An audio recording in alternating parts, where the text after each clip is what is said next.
On a cold morning in January 2012, the machines inside the original Hershey Chocolate Factory fell silent for the final time. The building that had produced billions of chocolate bars, that had filled the air with the sweet aroma of cocoa for over a century, that had been the beating heart of an entire town, simply stopped. Workers filed out through doors they had passed through for decades, many carrying memories that stretched back generations. Some cried. Others stood in the Pennsylvania winter, looking back at the brick walls that had defined their lives, their parents' lives, and even their grandparents' lives. Within a year, the wrecking balls would come. This is the story of that factory. But more than that, it is the story of a man who failed 3 times before he changed America. Of a vision that built an entire town around the simple idea that chocolate should belong to everyone, and of a legacy that outlived the very building where it all began. Milton Snavely Hershey was born on September 13, 1857, in a modest fieldstone farmhouse near Derry Church, Pennsylvania. The countryside was quiet, dotted with dairy farms and Mennonite families who valued hard work above all else. His mother, Fanny, was a strict Mennonite who believed in discipline and perseverance. His father, Henry, was a dreamer who chased oil rushes and silver strikes, always convinced the next opportunity would make the family fortune.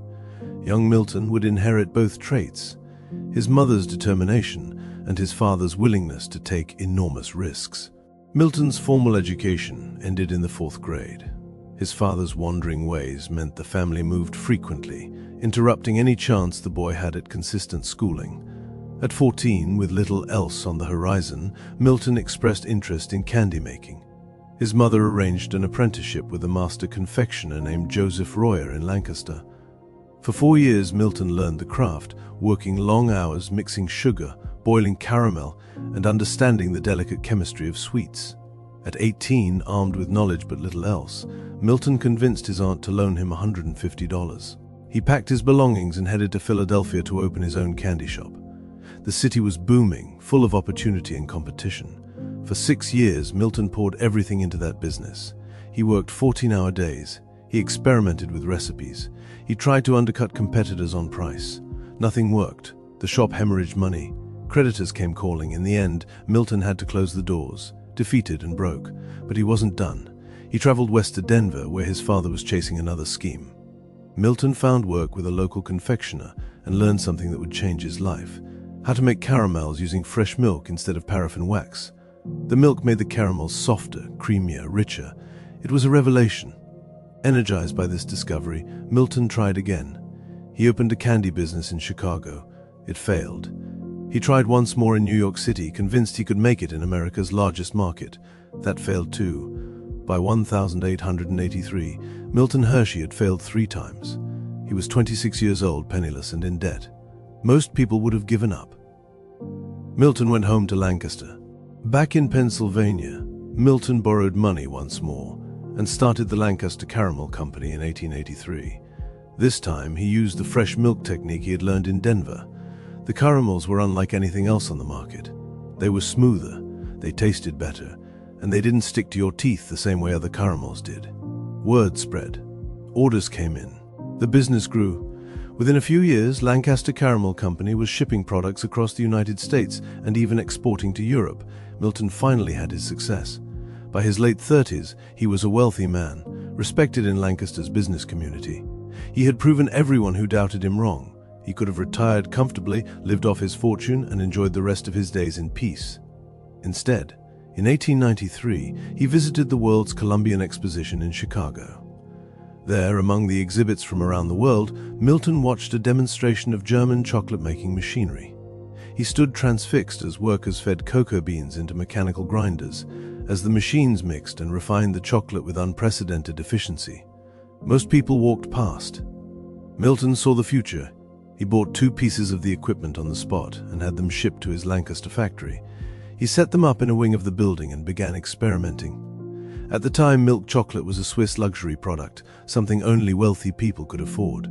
The Swiss had perfected it in 1875, but the process was secret, expensive, and difficult to scale. Milton became obsessed with cracking the formula for affordable milk chocolate. In 1894, he established the Hershey Chocolate Company as a subsidiary of his caramel business. He hired assistants and spent months testing different combinations of cocoa, sugar, and milk. The failures piled up. The chocolate would be too bitter, too grainy, too difficult to store without spoiling. But Milton kept trying, adjusting the ratios, changing the temperatures, altering the timing. After countless attempts, one of his assistants finally found a combination that worked. The chocolate could be stored for months without going bad. It had a slightly tangy flavor from the fermentation of milk fat, different from Swiss chocolate, but Americans would come to love that distinctive taste. In 1900, at age 42, Milton Hershey shocked the candy industry. He sold the Lancaster Caramel Company to a rival for $1 million, roughly $37 million in today's money. He was walking away from proven success to bet everything on chocolate. Friends thought he was crazy. His advisors warned him against it. Milton didn't care. He had found his purpose. Milton began searching for a location to build his chocolate factory. He looked at sites in New York, New Jersey, and Maryland, modern locations with easy access to ports and cities. But he kept coming back to the Pennsylvania countryside where he was born. The land around Dairy Church had everything he needed. Plenty of fresh water from nearby springs, access to railroad lines, thousands of dairy farms that could supply fresh milk, and a population of hard-working people who would make dedicated employees. When Milton told his associates he planned to build in the middle of farmland, miles from any significant town, they thought he had lost his mind. Even his wife, Catherine, whom he had married in 1898, told him he should have his head examined. The location was too remote, too rural, too far from civilization. But Milton's mind was made up. Beginning in late 1902, Milton quietly purchased land through an agent, buying up farm after farm. On March 2, 1903, workers broke ground on what would become the world's largest chocolate manufacturing plant. The factory was designed from the beginning for mass production. Much of the machinery didn't exist yet, so Milton's employees designed and built it themselves. The building rose from the farmland, its distinctive smokestacks visible for miles across the rolling hills. But Milton wasn't just building a factory. From the very start, he planned to build an entire town around it. Unlike other industrialists who created faceless company towns with identical row houses, Milton envisioned something different. He wanted a real community, with tree-lined streets, individual family homes with lawns and gardens, good schools, churches, parks, and everything residents would need to live fulfilling lives. Construction on both the factory and town proceeded simultaneously. Workers completed the factory by summer 1905. The first chocolate bars rolled off the production line that same year. They were simple, pure milk chocolate, made with fresh milk from local farms, affordable enough that working people could buy them. The Hershey's milk chocolate bar quickly became the first nationally marketed milk chocolate product in America. The town grew around the factory. Milton built comfortable homes for workers and offered them at affordable rents. The houses had electricity, indoor plumbing, and central heating, luxuries that many rural workers had never experienced. Streets were paved and lined with trees. Milton didn't build fences between properties because he wanted the community to feel open and connected. He established a bank, a hotel, a department store, and churches of different denominations. He built a trolley system so workers who lived in surrounding towns could easily commute to the factory. In 1906, Milton opened a park for workers and their families. It started as a simple picnic area with a pavilion and bandstand, a place where employees could relax on weekends. Over the years, he kept adding to it: a merry-go-round, a swimming pool, a dance hall, more rides. The park became a destination, drawing visitors from across Pennsylvania. What started as a benefit for his workers grew into what is now Hershey Park, one of America's largest amusement parks. Milton Hershey had succeeded in doing something extraordinary. He had taken empty farmland and created not just a factory but an entire functioning town with a soul. Inside the factory, production ramped up at a staggering pace. In 1907, Milton introduced a new product: small, flat-bottomed, cone-shaped pieces of chocolate wrapped in foil. He called them Hershey's Kisses. At first, workers wrapped each one by hand. In 1921, the company introduced machine wrapping, which added the distinctive paper plume to the top of each kiss and allowed production to increase dramatically. Milton's strategy was brilliant in its simplicity. Instead of making many different products, he focused on perfecting just a few and producing them in enormous quantities. This drove down the cost per unit and allowed him to price his chocolate bars at just 5 cents, affordable for almost any American. By 1910, sales reached $2 million. The factory employed 1,700 people and covered 18 acres of floor space. By 1912, sales crossed $5 million. Milton paid each worker a 20% bonus that year, an extraordinary gesture for the time. The factory became the center of everything in Hershey. 3 shifts of workers kept the machines running almost continuously. The building was designed without windows so workers wouldn't be distracted by what was happening outside. The air inside was thick with the smell of chocolate, so pervasive that workers would go home and still smell it in their clothes, their hair, their skin. Some grew tired of the smell, but most loved it. It meant work, stability, and a paycheck that allowed them to provide for their families. If you're enjoying this story about America's chocolate empire and want to hear more fascinating documentaries about forgotten places and remarkable people, please subscribe to the channel. It helps us continue bringing you these deep dives into history. The factory kept expanding. New buildings were added, more floors built, the complex growing like a living organism. The production process was carefully organized.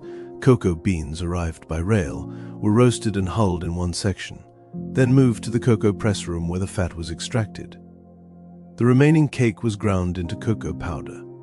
The cocoa butter was mixed with sugar and milk in huge vats. The mixture was refined, conched for hours to develop the flavor, tempered to the perfect temperature, poured into molds, cooled, wrapped, and packaged for shipment. Millions of bars every day. Through all of this success, Milton had the steady support of his wife, Catherine, known as Kitty to her friends. Catherine was beautiful, intelligent, and devoted to charity work. She was active in the Lancaster Charity Society, helping poor families and children. It was Catherine who suggested that she and Milton, unable to have children of their own, should use their wealth to help orphans. On November 15, 1909, Milton and Catherine signed a deed of trust establishing the Hershey Industrial School for Orphaned Boys. They donated 486 acres of land and provided funding for the school's operation. The first 4 students, 2 sets of brothers, enrolled on September 3, 1910. They lived and attended classes in the homestead, the farmhouse where Milton had been born. Milton insisted that the boys not be dressed in uniforms or distinctive clothing that would mark them as orphans. He wanted them to feel like any other children, to have dignity and opportunity. Catherine was deeply involved in the school's development, meeting regularly with the superintendent's wife to plan menus, clothing, and the overall philosophy of care. She insisted on warmth and individual attention for each child.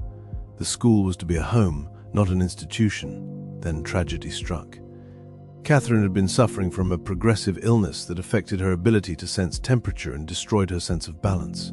She tried to maintain her cheerfulness, but the disease gradually weakened her. In March 1915, while staying at a hotel in Philadelphia, Catherine caught pneumonia. Milton rushed to her side. Knowing she was dying, Catherine sent Milton out to get champagne so he wouldn't have to watch her final moments. She died on March 25, 1915, at age 43. Milton was devastated. He had the body placed in a receiving vault where it remained for 4 years before he could bring himself to have her buried in the cemetery he had built in Hershey. He never remarried. For the rest of his life, he carried a photograph of Catherine wherever he traveled. 3 years after Catherine's death, in 1918, Milton made an unprecedented decision. He transferred his entire fortune, including all his shares in the Hershey Chocolate Company, to a trust that would support the school in perpetuity. Everything he had built, all the wealth he had accumulated, went to benefit orphaned children. "I have no heirs, no children," he explained. "So I decided to make the orphan boys of the United States my heirs." The news didn't become public until 1923. When people learned what Milton had done, many were stunned. He had given away everything. The school became the majority shareholder in all his enterprises and the majority landowner in Derry Township. Milton continued to work at the factory, attended business lunches with his managers, and oversaw operations, but he no longer owned any of it. He had given it all away. The factory powered through World War I, producing chocolate for American soldiers. During the Great Depression of the 1930s, while much of America suffered devastating unemployment, Milton launched a building campaign in Hershey. He was determined to keep his workers employed. The town constructed the Hotel Hershey, a grand Mediterranean-style resort, the Hershey Community Theater, Hershey Park Arena, Hershey Park Stadium, and other major structures. Over 600 workers found employment in construction projects when jobs were scarce everywhere else. But not everything was harmonious. In 1937, the Congress of Industrial Organizations attempted to unionize the factory workers. Milton was shocked. He had treated his workers well, built them a town, provided benefits and bonuses. Why would they need a union? In April 1937, nearly 600 workers seized the factory in Pennsylvania's first sit-down strike. They demanded higher wages and better conditions. The strike bitterly divided the town. Many workers remained loyal to Milton and the company. Local dairy farmers who supplied milk to the factory were losing sales of £800,000 per day. After 5 days, farmers, loyal workers, and veterans organized a countermarch. 8,000 people marched in support of the company. Violence broke out. The strike ended, but the unity Milton had worked so hard to create had been fractured.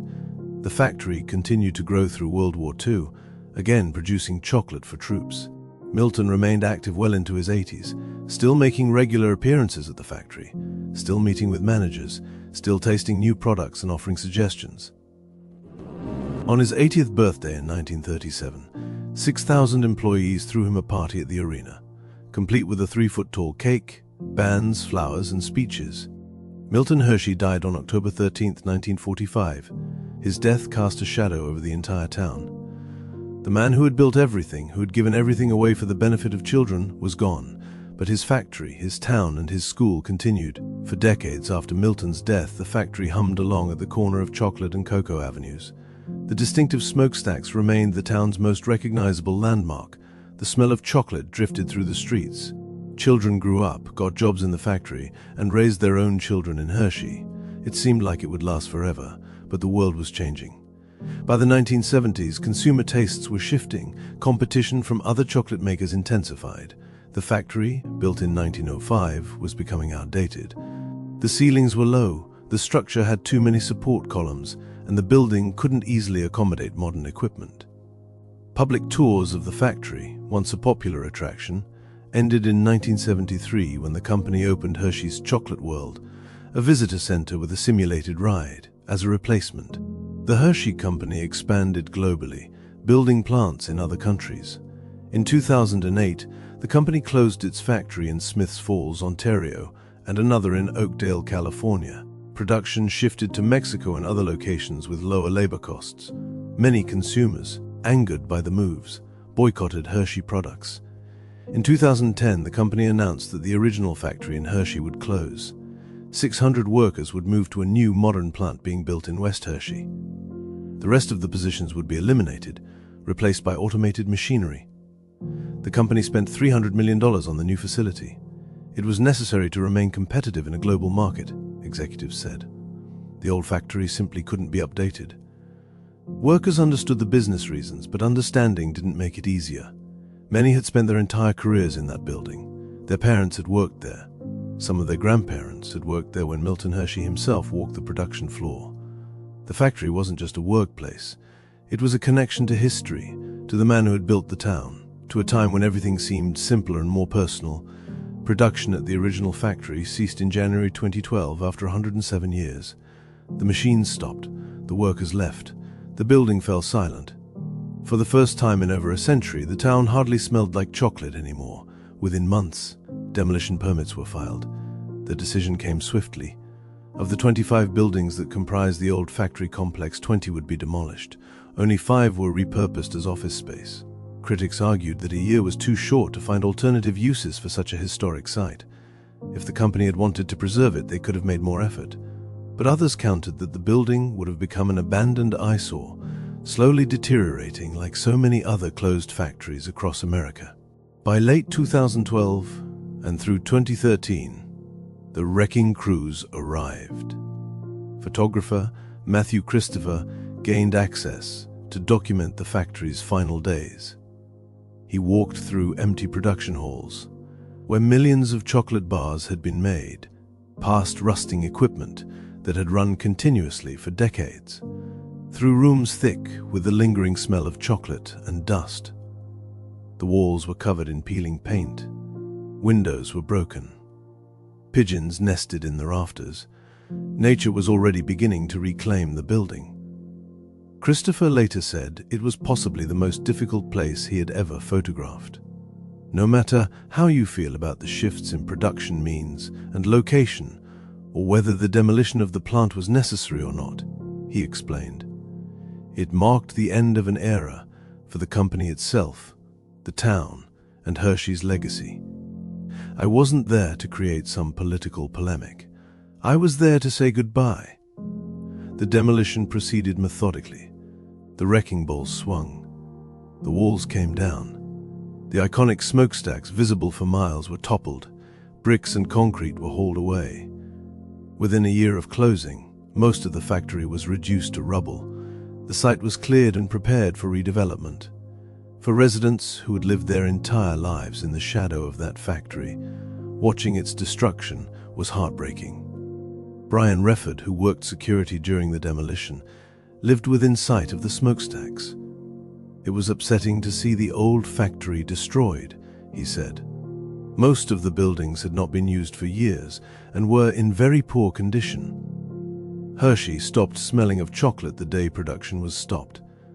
The chocolate making itself hadn't left Hershey entirely. The West Hershey plant, where production had been consolidated, continued producing Hershey's Kisses and other products. But it was different. The new facility was efficient, modern, automated. It didn't have the history. It didn't have the soul. Today, Hershey, Pennsylvania remains a thriving community of over 20,000 residents. The town Milton Hershey built continues to function much as he envisioned it, though changed by time. Hershey Park draws millions of visitors every year. The Hotel Hershey, that grand resort built during the Depression, still welcomes guests.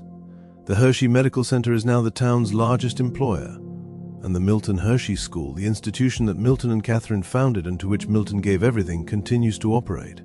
It now serves over 2,200 students from low-income families, providing them with education, housing, and opportunity free of charge. The school is funded by the trust Milton established, which still controls a significant portion of the Hershey Company. Every time someone buys a Hershey's chocolate bar, a fraction of that money ultimately supports children who need help. Milton and Catherine's vision endures. The Hershey Company remains one of the world's largest chocolate manufacturers. The brands Milton created, Hershey's Milk Chocolate and Hershey's Kisses, are still bestsellers over a century after their introduction. The company has grown to include Reese's, Kit Kat, Almond Joy, and dozens of other brands. Annual sales exceed $8 billion, but the original factory, the place where it all began, where Milton perfected his formula and revolutionized American candy making, where generations of workers spent their lives producing billions of chocolate bars, that factory is gone. Only 5 renovated buildings remain as office space. The rest is an empty lot, slowly being transformed into something new. For those who worked there, who grew up smelling chocolate every morning, who remember when Milton Hershey himself would walk the production floor, the loss is profound. It's not just about a building. It's about the connection to a man who failed 3 times but never gave up, who built a town out of nothing, who gave away his fortune so that children would have opportunities he never had as a boy. The story of the Hershey factory is ultimately a story about the impermanence of even our greatest achievements. Buildings fall, companies change, time moves forward. But if we're lucky, if we've lived with purpose and generosity as Milton Hershey did, something remains. Not in bricks and steel, but in the lives we've touched, the communities we've built, and the values we've passed on. The Hershey factory is silent now, but the legacy of the Chocolate King echoes still. If you enjoyed this documentary and want to hear more stories about forgotten places and the remarkable people who created them, please like this video and subscribe to the channel. Thank you for watching, and remember that every Hershey's chocolate bar you enjoy helps continue Milton and Catherine's mission of giving children a better future.